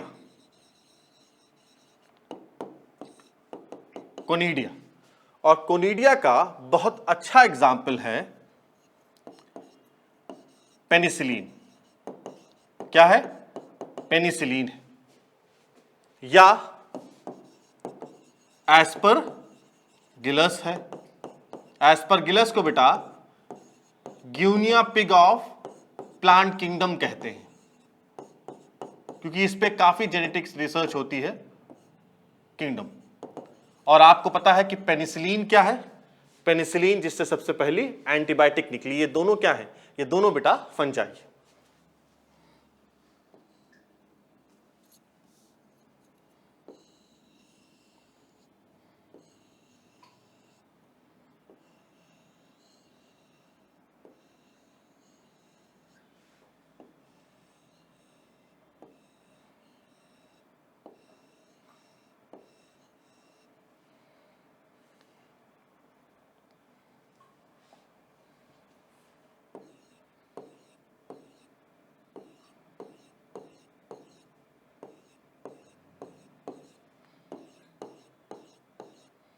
ये क्या है जो मैंने रेड से बनाया है?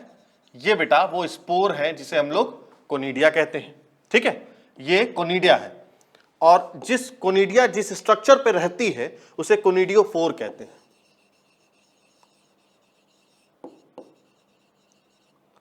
कोनिडियोफोर कहते हैं। ठीक है बेटा, इसे हम लोग कोनिडियोफोर कहते हैं। तो ये असल में मैंने किसका स्ट्रक्चर दिखाया आप लोगों को? पेनिसिलिन का। क्वेश्चन पूछा जाता है इस तरीके से, स्ट्रक्चर बना के पूछता है कि बताइए ये क्या है? ये कोनिडिया है, ये कोनिडियोफोर है। ठीक है बेटा, ये कोनिडियोफोर है। इसी तरीके से अगर मैं एस्परगिलस की बात करूं आपसे,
ठीक है, तो ये जो ग्रीन ग्रीन सा स्ट्रक्चर बनाया ये क्या है?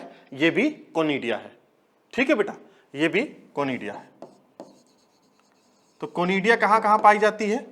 पेनिसिलिन में पाई जाती है एंड एस्परगिलस पे पाई जाती है। ठीक है, चलो अब नेक्स्ट देखते हैं हम लोग। नेक्स्ट ये 5 हो गया। अब नेक्स्ट है हमारा ऊडिया एंड क्लेमाइडोस्पोर। क्लेमाइडोस्पोर, ये दोनों बेटा, इन दोनों में राइजोपस पाया जाता है। इन दोनों में राइजोपस पाया जाता है। राइजोपस तुम्हें पता है फंजाई, ब्रेड मोल्ड जिसे कहते हैं। अरे तुम लोगों ने ब्रेड देखिए या चपाती देखिए, रोटी देखिए, अगर 1-2 दिन के बाद रख दीजिए वो खराब हो जाती है तो उसपे नहीं ग्रीन ब्राउनिश टाइप का एक स्ट्रक्चर जिसे हम लोग फफूंदी कहते हैं वो नहीं लग जाता है, उसे ही राइजोपस कहते हैं। नेक्स्ट देखते हैं बेटा, नेक्स्ट क्या है हमारा? नेक्स्ट है क्लेमाइडोस्पोर हो गया। नेक्स्ट है स्पोरेंजियोस्पोर। स्पोरेंजियोस्पोर, ये सारे स्पोर इंपॉर्टेंट है, याद रखना और याद कर लेना। वो कहां पाया जाता है? वो भी म्यूकर में पाया जाता है। वो म्यूकर, ये भी एक तरह की फंजाई होती है, फाइकोमाइसिटीज ग्रुप की। तुम लोगों ने पढ़ा होगा फाइकोमाइसिटीज, डायस्को, बैसिडियो, डिट्रोमाइसिटीज, तो ये फाइकोमाइसिटीज ग्रुप की है। लास्ट है गैम्यूल्स।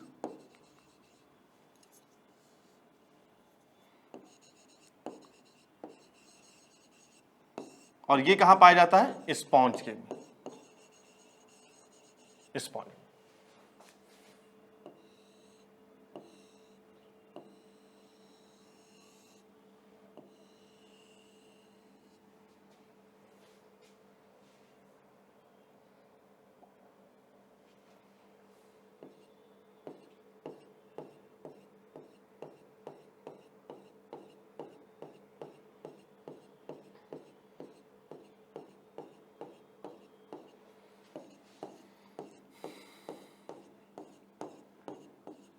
देखिए बेटा, ये मैं डायग्राम बना रहा हूं स्पॉन्ज का।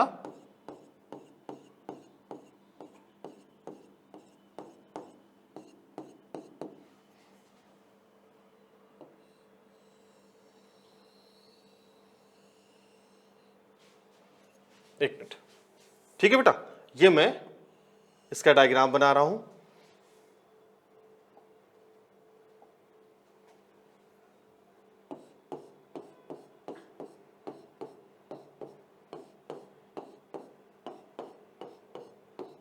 तो ये किसका है? गैम्यूल्स ऑफ स्पॉन्ज। ये है गैम्यूल्स ऑफ स्पॉन्ज। ठीक है बेटा, ये जो डायग्राम मैंने आपके सामने बनाया ये गैम्यूल्स ऑफ स्पॉन्ज के हैं। ठीक है, तो ये मैंने आप लोगों को लगभग 9 तरह के एसेक्सुअल रिप्रोडक्शन में जो स्पोर्स के जरिए से होते हैं या बाइनरी फिजन या बडिंग के जरिए से होते हैं बेटा, ये मैंने आप लोगों को पूरे तरीके से समझा दिया। अब जो नेक्स्ट है वो है एगैमोस्पर्मी। एगैमोस्पर्मी क्या होता है देखते हैं हम लोग। नेक्स्ट है बेटा एगैमोस्पर्मी। एगैमोस्पर्मी क्या होता है देखो,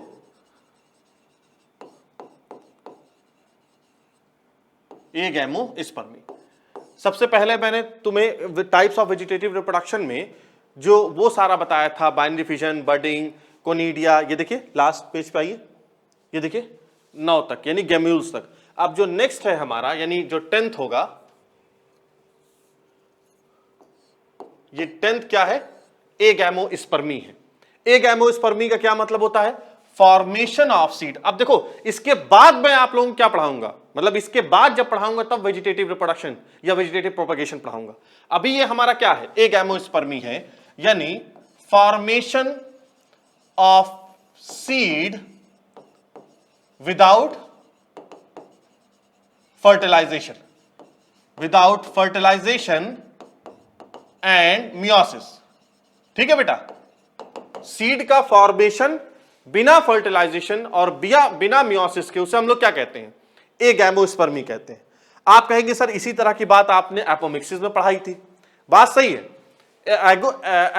agamospermy and agamospermy and vegetative reproduction together called apomixis. Agamospermy और उसके बाद मैं वेजिटेटिव रिप्रोडक्शन पढ़ाऊंगा, उन दोनों को मिला के हम लोग क्या कहते हैं, उन लोगों को बेटा दोनों को मिला के हम लोग क्या कहते हैं, अगर मैं ऐसे कहूं वेजिटेटिव रिप्रोडक्शन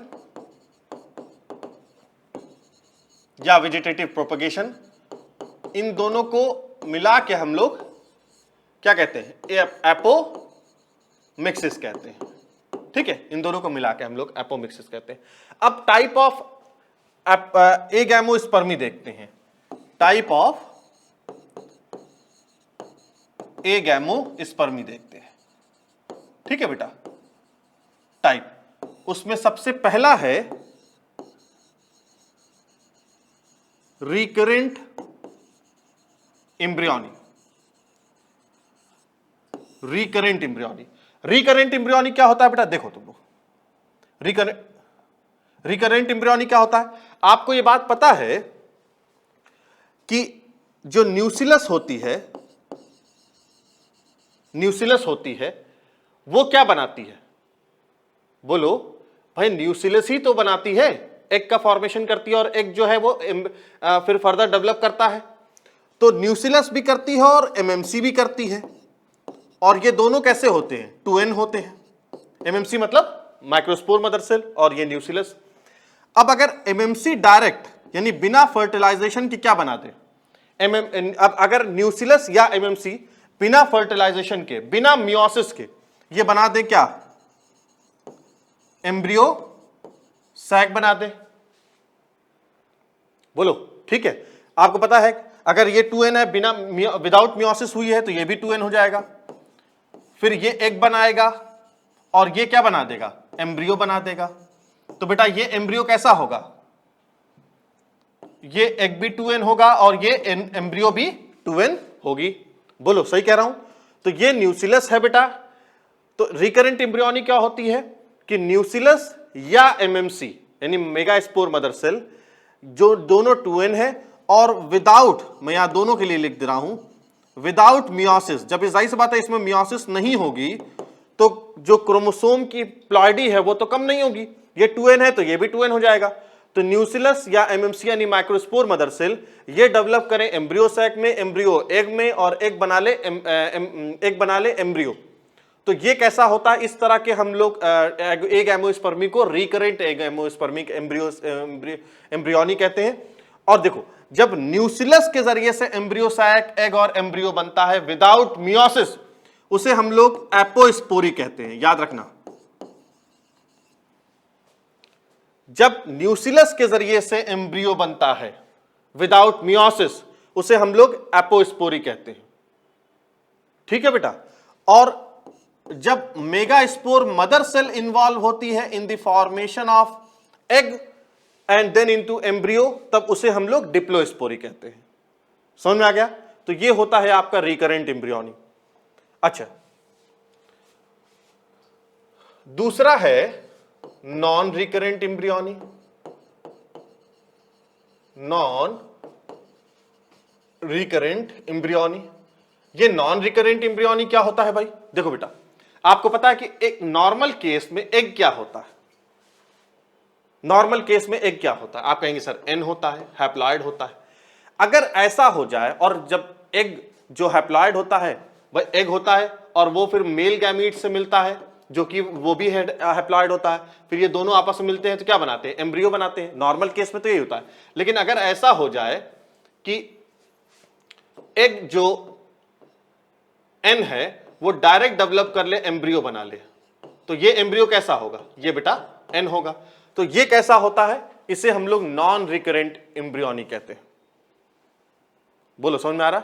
इसे हम लोग नॉन रिकरेंट एम्ब्रियोनी कहते हैं, जिसमें एग जो है वो तो एग तो नॉर्मल तरीके से बनेगा, यानी यहां पर विदाउट फर्टिलाइजेशन होगा। यहां पर क्या हो रहा है? विदाउट मियोसिस हो रही है, मियोसिस नहीं हुई है। लेकिन यहां पर क्या होगा? Without fertilisation. विदाउट फर्टिलाइजेशन वो क्या बना ले? विदाउट फर्टिलाइजेशन बेटा वो एम्ब्रियो बना ले, तो इसे हम लोग नॉन रिकरेंट एम्ब्रियोनी कहते हैं। तीसरा है जो मैं आप लोगों को पढ़ा चुका हूं, adventive embryony. Adventive embryony, adventive embryony क्या होती है? याद करो, मैं तुम लोग बताया था कि अगर न्यूसिलस या इंटुगमेंट जो होता है, इंटुगमेंट, न्यूसिलस या इंटुगमेंट जो होता है, जो 2n होता है, ये बेटा डायरेक्ट डेवलप कर जाए किसमें? एग में। सॉरी, ये डायरेक्ट फॉर्म कर ले एम्ब्रियो, तो इसे हम लोग एडवेंटिव एम्ब्रियोनी कहेंगे। अब आप मुझसे एक बात कहेंगे कि सर ये बताइए, यहां पर भी एम्ब्रियो का फॉर्मेशन हो रहा है, 2n है, और न्यूसिलस या एमएमसी से हो रहा है जो कि 2n है, और यहां पर भी न्यूसिलस या एमएमसी से एम्ब्रियो बन रहा है, 2n है। दोनों में फर्क क्या हुआ? दोनों में फर्क क्या हुआ? देखो फर्क क्या है, समझो, एकदम अच्छे तरीके समझ लो बेटा, ये सब बहुत ज्यादा कंफ्यूज करने वाली चीज है। फर्क बेटा एडवेंटिव एम्ब्रियोनी में और रिकरेंट एम्ब्रियोनी में ये है कि एडवेंटिव एम्ब्रियोनी में क्या होता है ना, देखो तुम्हें पता है कि न्यूसिलस कैसी सेल है? स्पोरोफिटिक सेल है, क्योंकि 2n है। याद आ रहा है कुछ? स्पोरोफिटिक है। एम्ब्रियो कैसा होता है? एम्ब्रियो भी स्पोरोफिटिक है, इसीलिए मैं इसको एस से लिख दे रहा हूं। एम्ब्रियोफिटिक और गैमेटोफिटिक होता है ना, एक गैमेटोफिटिक होती है, एक एम्ब्रियोफिटिक होती है। एग कैसा है? एग क्या होता है? ये गैमेटोफिटिक होती है, इसीलिए मैं इसे जी से लिख दे रहा हूं। एम्ब्रियो सैक क्या है? ये भी गैमेटोफिटिक होती है। ये क्या है? स्पोरोफिटिक है। ये क्या है? ये भी स्पोरोफिटिक है, और ये भी स्पोरोफिटिक होती है, एमएमसी। अब अगर यहां तुम देखो तो यहां पर बेटा डायरेक्ट स्पोरोफिटिक सेल से स्पोरोफिटिक सेल का फॉर्मेशन हो रहा है। बात सही है कि ये दोनों डिप्लॉयड है, ये भी डिप्लॉयड है, ये भी डिप्लॉयड है। लेकिन यहां पर क्या होगा कि एडवेंटिव एम्ब्रियोनी में डायरेक्ट स्पोरोफाइट से एक स्पोरोफिटिक सेल बन रही है, स्पोरोफिटिक सेल से स्पोरोफिटिक सेल बन रही है। यहां पर गैमेटोफिटिक सेल का बीच में फॉर्मेशन नहीं हो रहा है, तो इसलिए हम इसे क्या कहेंगे? Adventive embryony. लेकिन यहां आ जाइए आप, रिकरेंट एम्ब्रियोनी में आ जाइए। रिकरेंट एम्ब्रियोनी में बोर हो रहे तुम लोग? ज्यादा हो गया? बस थोड़ा सा और समझ लो, फिर उसके बाद आज क्लास कैंसिल करते हैं, खत्म करते हैं, ठीक है बेटा? रिकरेंट एम्ब्रियोनी में देखिए, स्पोरोफिटिक सेल से पहले गैमेटोफिटिक सेल बन रही है, उसके बाद स्पोरोफिटिक बन रही है। तो इसलिए हम इसे रिकरेंट कह रहे हैं, क्योंकि इसमें स्पोरोफिटिक से गैमेटोफिटिक बन रही है, और फिर यहां, लेकिन यहां पर डायरेक्ट स्पोरोफिट से स्पोरोफाइट बन रहा है, तो इसे हम लोग क्या कहेंगे? एडवेंटिव एम्ब्रियोनी कहेंगे। ठीक है बेटा, इसे हम लोग एडवेंटिव एम्ब्रियोनी कहेंगे। एक बात मुझे और समझानी है, मैं कहीं जगह देख रहा हूं जहां पे समझा सकूं। मैं देखिए आगे कहीं जगह है, हाँ चलो पहले क्वेश्चन यहां पे समझा देते हैं। अब देखो एक चीज होती है, एक चीज तुम लोग रिमार्क में लिख लेना, रिमार्क में एक बात लिख लेना, एपोस्पोरी क्या होता है? बहुत ज्यादा कंफ्यूज करता है। एपोस्पोरी क्या होता है? एपोस्पोरी का मतलब होता है कि formation of gametophyte,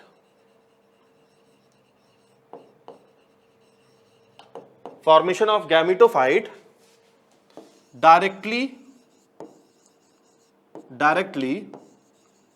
from sporophyte,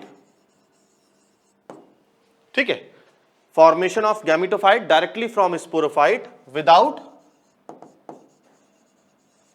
meiosis, देखो यहां देखो, ये देखो मैंने कहा है कि बेटा जब न्यूसिलस से एम्ब्रियो सैक और एग और एम्ब्रियो का फॉर्मेशन हो रहा है तो ये कैसी है, एपोस्पोरी है।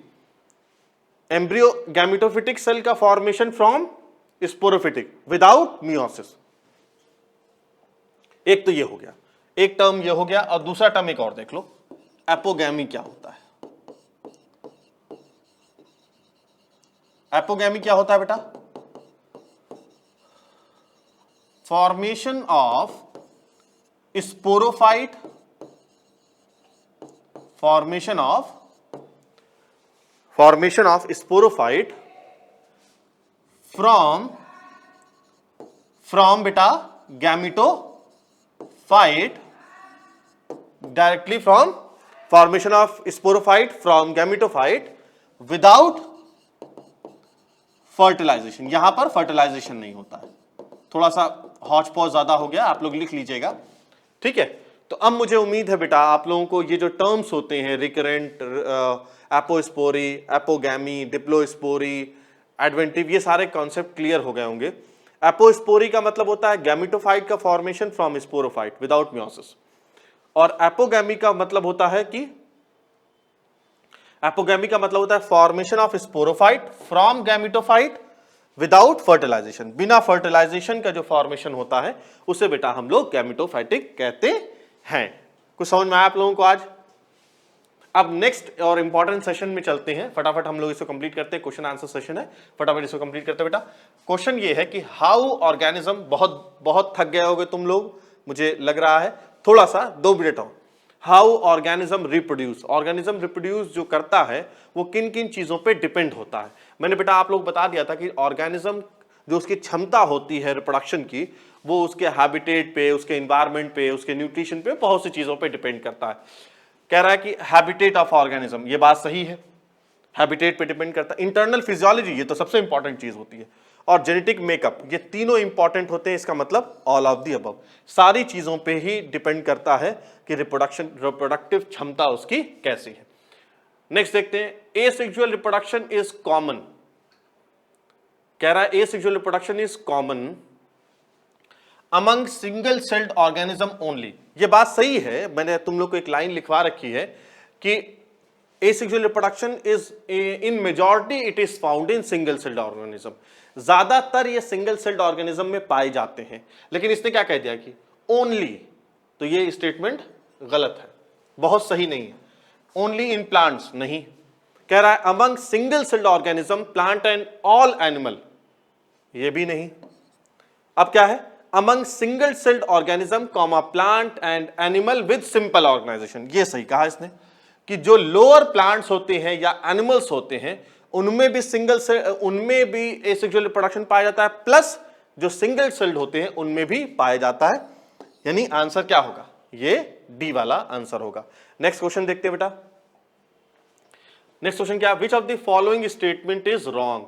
अच्छा, फॉलोइंग स्टेटमेंट इज रॉन्ग कह रहा है, गलत कह रहा है।